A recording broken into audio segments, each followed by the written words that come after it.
আমাদের জন্য খুব জরুরি নাকি 5 লাখ 10 লাখ টাকা? না অবশ্যই না, অবশ্যই না। এটা এখন হচ্ছে কি, এখন সবকিছুর এত দাম বেশি। আপনি নর্মাল একটা ড্রেস কিনবেন আর সুতির ড্রেস কিনবেন, সেটাও আপনার 3-4 হাজার টাকা, ঠিক আছে? তো এখন আসলে মানে ওই কেউ যদি বলে যে না আমি 50 টাকা ড্রেস কিনছি, এখন হয় না। সবকিছু ভালো একটা ড্রেস ধরলে অনেক দাম, সবকিছুর প্রাইস, জামা বলেন, জুতা বলেন, ড্রেস বলেন, সবকিছুর প্রাইস বেড়ে গেছে। এখন সামর্থ্য না থাকলেও মানুষ দেখা যাচ্ছে 4-5 হাজার টাকা ড্রেস কিনতে হচ্ছে। বাধ্যতা। আচ্ছা, আপনি সবার কাছে একটাই প্রশ্ন, বর্তমানের যুগে মেয়েরা কি ধরনের ছেলে পছন্দ করে? অবশ্যই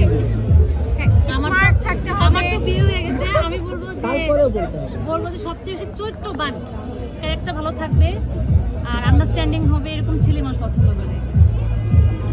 আমার অবশ্যই চরিত্রবান থাকতে হবে আর দেখতে শুনতে ভালো থাকতে হবে। অবশ্যই সবই ভালো, দেখতে ভালো, চরিত্র ভালো।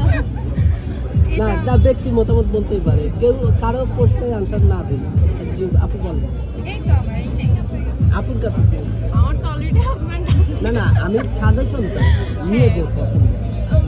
মানে ভদ্রতা বজায় রাখবে, সে মানে ডিসেন্ট থাকবে সব দিক দিয়ে। ভালোবাসা আসলে ম্যাটার করে না, ভালোবাসাটাই ম্যাটার করে। আপুর কাছে আমার কাছে মনে হয় যারা নারীকে রেসপেক্ট করে, যাতে করে বউকে তারা রেসপেক্ট করতে পারে, বউয়ের কি চাহিদা বা বউ কি চাচ্ছে সেটা যেন বুঝতে পারে, এসব দিক থেকে যেন ভালো হয়। প্লাস চরিত্র তো অবশ্যই ম্যাটার করে, সব দিক থেকে আসলে দরকার। আচ্ছা, প্রত্যেকের কাছে আর একটা শেষ প্রশ্ন একটু আপুকে, সেটা হচ্ছে ভালোবাসার ডেফিনেশন, সংজ্ঞা কি? ভালোবাসার ডেফিনেশন ভালোবাসা তো সবভাবেই হতে পারে।